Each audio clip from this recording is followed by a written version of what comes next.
몇 년 전 손흥민 선수의 아버지 손흥정 감독이 이런 말을 남긴 적이 있죠. 기본과 절차, 시스템이 없는 성공은 모래성과 같다고요.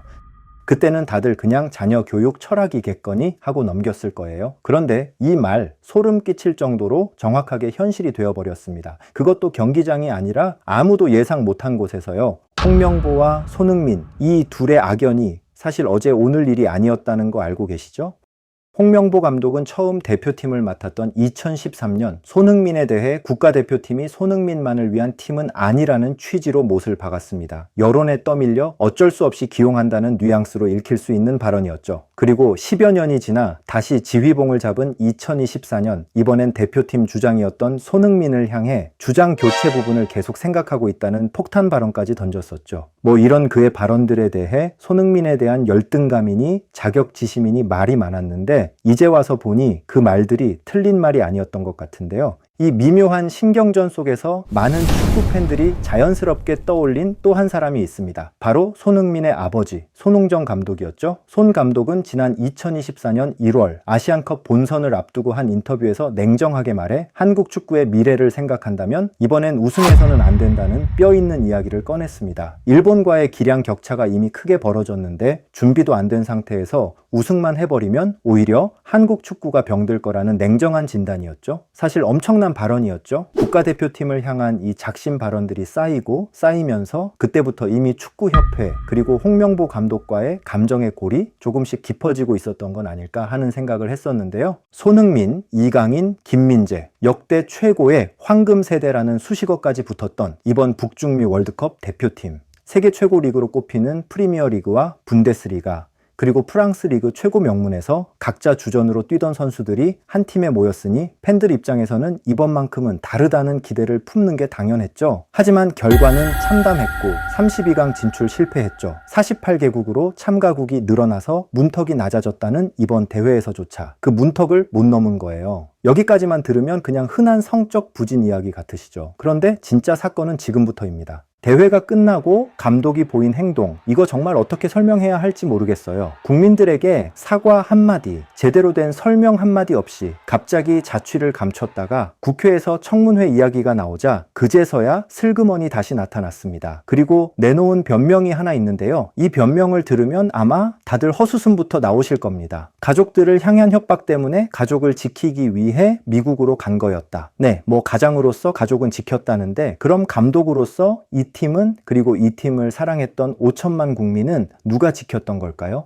도대체 무슨 일이 있었길래 여론이 이렇게까지 들끓었는지 지금부터 하나씩 까보겠습니다. 자, 그럼 그 공항 이야기부터 순서대로 짚어보겠습니다. 조별리그 탈락 후 귀국한 홍명보 감독은 인천공항 2터미널에서 팬들의 거센 야유와 항의 현수막을 마주해야 했어요. 취재진의 질문에도 제대로 답을 하지 못한 채 서둘러 공항을 빠져나갔죠. 그런데 정말 놀라운 일은 그 다음에 벌어집니다. 귀국한 지 딱 이틀 만에 모자와 마스크로 얼굴을 가린 채 가족이 있는 미국 로스앤젤레스로 훌쩍 떠나버린 거예요. 국민들에게 제대로 된 사과 한마디, 월드컵 부진의 원인에 대한 설명 한마디 없이 말이죠. 당시 출국길에서 기자들에게 남긴 말은 언젠가는 이야기가 잘 나올 거라는 뭔가 알쏭달쏭한 한마디뿐이었습니다. 팬들과 여론이 도피성 출국이라고 거세게 비판한 건 어찌 보면 당연한 반응이었어요. 그렇게 한 달 가까이 미국에 머물던 홍명보 감독은 국회가 청문회를 열기로 결정하고 자신을 증인으로 채택하자 그제서야 다시 한국으로 돌아와 청문회에 출석하겠다는 입장문을 발표했습니다. 그런데 이 입장문에서 나온 미국행 사유가 정말 어이가 없어요. 본인과 가족을 향한 협박 그리고 신변 안전에 대한 우려 때문에 가족을 지켜야 했다는 겁니다. 해야 할 일을 외면하거나 피하려 한 것은 아니라는 해명도 덧붙였고요. 물론 실제로 그런 협박이 있었다면 그 자체는 분명히 심각한 문제이고 결코 가벼이 볼 일은 아닙니다. 하지만 여러분, 냉정하게 한번 생각해보죠. 감독이라는 자리는 대표팀 전체, 그러니까 5천만 국민이 함께 응원했던 팀 전체를 책임지는 자리잖아요. 가장으로서 가족의 안전을 지키고 싶었다는 그 마음은 이해할 수 있다 치더라도 그럼 감독으로서 대한민국 축구팀은 그리고 그 팀을 지켜봐 온 국민들은 누가 지켰던 걸까요? 결과에 대한 책임은 감독인 자신에게 있다고 말하면서도 정작 가장 먼저 국민 앞에 나와 설명해야 할 그 순간에는 경기에는 가족을 이유로 자리를 비웠다는 거, 이 모순은 아무리 좋게 봐주려 해도 설명이 잘 안 되는 부분입니다. 가장으로서의 책임과 감독으로서의 책임, 이 둘 중 하나를 선택해야 하는 순간이었다면 과연 어느 쪽이 먼저였어야 했을지, 이 부분은 청문회에서 반드시 짚고 넘어가야 할 대목입니다. 온라인 커뮤니티와 각종 스포츠 게시판에는 벌써부터 이 발언을 두고 갑론을박이 이어지고 있어요. 정말 신변의 위협을 느꼈다면 경찰에 신고하고 국내에서 신변 보호를 요청하는 게 먼저 아니었냐는 반응부터 결국 여론의 문매를 피하려는 핑계에 불과하다는 냉소적인 시선까지 다양하게 쏟아지고 있거든요. 어느 쪽이 진실이든 감독이라는 자리가 가진 무게에 비해 그 위기 대응 방식이 너무 미숙했다는 평가만큼은 크게 엇갈리지 않는 분위기입니다. 그런데 여러분, 이 모든 사건의 뿌리를 거슬러 올라가 보면요, 사실 이미 감독 선임 때부터 예견되어 있었던 일이었습니다. 지난 2024년 7월 홍명보 감독이 10년 만에 다시 대표팀 지휘봉을 잡았을 때부터 절차적 정당성 논란이 계속 불거졌거든요. 당시 축구협회는 여러 국내외 감독 후보를 놓고 평가를 진행했다고 밝혔지만 그 평가 기준과 과정이 투명하지 않았다는 지적이 쏟아졌습니다. 이 논란을 이해하려면 그 전 상황부터 짚어야 해요. 한국 대표팀은 2023년 카타르 아시안컵에서 중결승 탈락한 위르겐 클린스만 감독을 경질한 뒤 무려 10달 가까이 정식 감독 없이 임시체제로 대표팀을 운영했습니다. 황선홍 감독과 김도훈 감독이 번갈아 임시로 지휘봉을 잡았을 정도로 협회의 감독 선임 시스템 자체가 흔들리고 있었던 거예요. 그 혼란 끝에 협회는 여러 국내외 후보를 두고 평가를 진행했다고 밝혔지만 정작 어떤 기준으로 점수를 매기고 어떻게 최종 후보를 걸러냈는지는 명확하게 공개하지 않았습니다. 결국 홍명보 감독이 최종 선택되자 왜 뒤늦게 다시 국내 감독으로 돌아왔느냐, 애초에 공정한 경쟁이 있긴 했느냐는 의문이 쏟아졌고요. 이 논란이 왜 중요하냐면요, 결국 시스템이 아니라 관행과 인맥으로 감독이 정해졌다는 불신이 팬들 사이에 깊게 자리 잡았기 때문입니다. 축구는 결국 감독 한 사람이 아니라 협회의 행정, 코칭 스태프 구성, 선수단 운영이 전부 유기적으로 맞물려야 하는 시스템이잖아요. 그런데 그 시작전부터 삐걱거렸으니 이후에 벌어진 일들이 우연이 아니라 예견된 결과였다는 이야기가 나오는 것도 무리는 아니라는 거죠. 실제로 이번 청문회에는 홍명보 감독뿐 아니라 당시 협회를 이끌었던 정몽규 전 회장까지 증인으로 채택됐습니다. 감독 개인의 문제를 넘어서 협회 행정 시스템 전체를 들여다보겠다는 국회의 의지가 읽히는 대목이에요. 여기에 박지성 K축구혁신위원회 공동위원장도 참고인으로 함께 출석하는데요. 이 혁신위원회 자체가 그동안 반복돼 온 협회의 불투명한 행정과 주먹구구식 의사결정 구조를 뜯어고치기 위해 만들어진 조직이거든요. 그러니까 이번 청문회는 단순히 감독 한 명의 잘잘못을 따지는 자리가 아니라 협회 시스템 전체에 대한 진단이 함께 이루어지는 자리인 셈입니다. 감독 선임 하나만 삐걱거린 게 아니라 그 위에 있는 협회 행정 구조 자체가 오랫동안 골마 있었다는 방증이기도 하고요. 바로 이 지점에서 앞서 오프닝에서 말씀드렸던 손흥정 감독의 그 경고가 다시 떠오릅니다. 손 감독은 오랫동안 유소년 지도자로 활동하면서 딱 하나의 원칙을 강조해 왔습니다.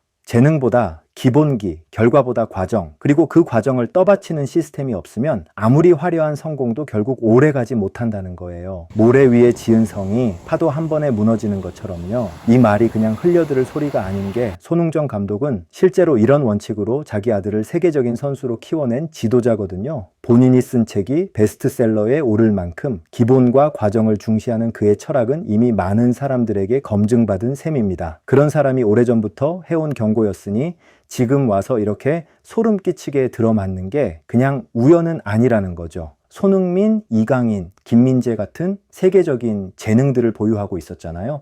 이 정도 스쿼드라면 사실 어떤 감독이 맡아도 최소한의 기본은 갖췄어야 했다는 거죠. 그런데 정작 대회가 시작되고 나서 벌어진 상황들을 보면 기가 막힐 정도입니다. 체코와의 조별리그 1차전에서는 2대1로 역전승을 거두며 산뜻하게 출발했지만 정작 팀의 에이스인 손흥민은 경기 중반에 일찌감치 교체돼 나갔어요. 멕시코와의 2차전에서는 한 골을 내주고 끌려가는 상황에서 동점골이 절실했는데 이번에도 손흥민은 예상보다 빠른 타이밍에 벤치로 불려 들어갔습니다. 승부처마다 대표팀의 최고 해결색에 정작 해결할 시간을 충분히 주지 않았다는 지적이 경기마다 반복해서 나왔던 거예요. 여기에 선수단 내분설과 규율 위반설까지 대회 기간 내내 흘러나오면서 정작 감독은 이런 의혹들에 대해 속 시원한 설명 한 번 내놓지 못했습니다. 기본과 시스템이 갖춰지지 않은 채 오직 선수 개개인의 재능에만 기대려 했던 홍명보호의 민낯이 대회 내내 그대로 드러났다는 평가가 나오는 이유입니다. 화려한 스쿼드로 가려졌던 부실한 기초가 큰 무대에서 결국 와장창 무너져 내린 셈이죠.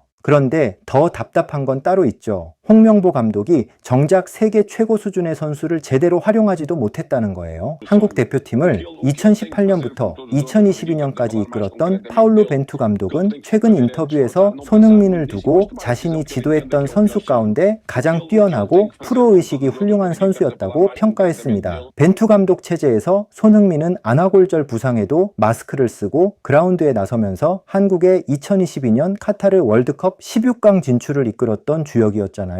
토트넘에서 손흥민과 함께했던 안토니오 콘테 감독 역시 손흥민에 대한 애정을 숨기지 않았던 감독으로 유명합니다. 경기 중 손흥민이 좋은 활약을 펼칠 때마다 벤치에서 격한 리액션과 함께 뜨거운 포옹을 건넸던 장면들 축구팬이라면 다들 한 번쯤 보셨을 거예요. 손흥민 바락이라는 별명이 붙을 정도로 콘테 감독은 대회 내내 그를 팀의 절대적인 중심으로 세웠습니다. 이렇게 세계적인 명장들은 손흥민이 가진 스피드와 헌신, 그리고 승부처에서 발휘하는 결정력을 정확히 꿰뚫어보고 팀의 중심에 놓았습니다. 소속팀에서는 에이스로 대접받던 선수가 정작 자기 나라 대표팀에서는 승부처마다 벤치로 밀려났다는 거. 이 온도 차이 정말 아이러니하지 않나요? 네, 진짜로 분통이 터지는 일이었죠. 체코와의 1차전, 멕시코와의 2차전에서 손흥민은 경기 후반 이른 시간에 계속 교체되어 나갔습니다. 그리고 반드시 결과가 필요했던 남아공과의 최종전에서는 아예 선발 명단에서 제외되고 후반 시작과 함께 교체 카드로 투입되는 초유의 선택이 나왔죠. 손흥민이 빠지자 상대 수비의 견제는 고스란히 이강인 한 명에게 집중됐고 한국의 공격은 좀처럼 살아나지 못했습니다. 결과는 0대1 패배였고 이 패배로 한국은 토너먼트 진출이 좌절됐습니다. 대회 이후 이 선택에 대해 물음이 쏟아지자 홍명보 감독은 그대로 준비한 대로 했지만 결과가 좋지 않았다는 취지로 해명했는데요. 팬들 입장에서는 그 해명이 오히려 더 답답하게 느껴질 수밖에 없었습니다. 결과가 좋지 않을 수도 있고 패할 때도 있을 수 있죠. 그런데 화가 나는 건 왜 그런 선택을 했는지에 대한 근본적인 설명이 빠져 있었으니까요. 사실 이번 대회를 앞두고 한 일본 매체는 한국 대표팀을 세계 14위로 평가하며 일본보다도 높은 순위를 매겼을 정도로 기대치가 상당했습니다. 손흥민, 김민재, 이강인이라는 세계 최정상급 자원을 보유했다는 이유가 컸죠. 이번이 사실상 손흥민 선수의 개인 통산 4번째이자 마지막 월드컵일 수도 있다는 이야기가 나오던 시점이었는데 정작 그 무대에서 대표팀의 에이스는 가장 중요한 순간에 벤치에 앉아 있어야 했던 거예요. 세계적인 명장들이 극찬했던 그 재능을 정작 국내 감독은 제대로 믿지도 활용하지도 못했다는 비판이 나오는 이유입니다.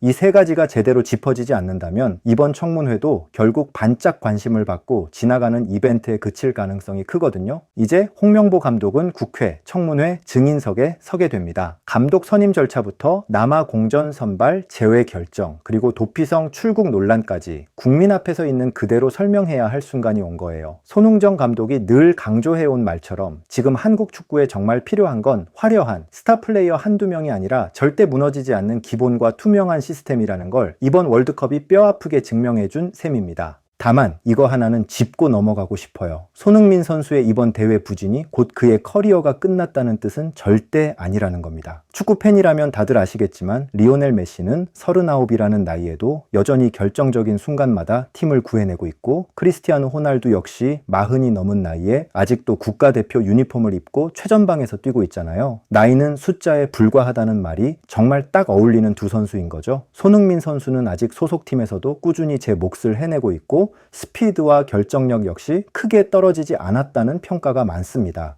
시스템이 제대로 서고 그 재능을 알아보는 감독을 만난다면 다음 월드컵 무대에서도 손흥민이라는 이름이 다시 한번 태극마크를 달고 그라운드를 누빌 가능성은 충분히 남아 있다는 거예요. 사실 냉정하게 보면 재능 있는 어린 선수들은 앞으로도 계속 나올 겁니다. 문제는 그 재능이 나올 때마다 지금과 똑같은 실수를 반복하지 않을 수 있느냐는 거예요. 결국 이번 월드컵이 우리에게 남긴 교훈은 딱 하나로 정리되는 것 같습니다. 문제는 선수의 재능이 아니라 그 재능을 담아낼 그릇이 아직 우리에게 없었다는 것. 아무리 좋은 재료가 있어도 요리하는 사람의 실력과 주방의 시스템이 갖춰지지 않으면 좋은 요리가 나올 수 없는 것처럼요. 이제는 정말 기본부터 다시 시작해야 할 때입니다. 감독 한 사람을 향한 비난으로 끝낼 게 아니라 협회의 행정 시스템부터 감독 선임 절차, 그리고 대표팀 운영 방식 전체를 다시 들여다봐야 할 시점이라는 거죠. 손흥정 감독의 그 말이 다시 한번 뼈 아프게 다가옵니다. 기본이 없는 성공은 결국 모래성이라는 것. 다음 월드컵에서는 이 모래성이 아니라 단단한 반석 위에 세운 대표팀이어야겠죠.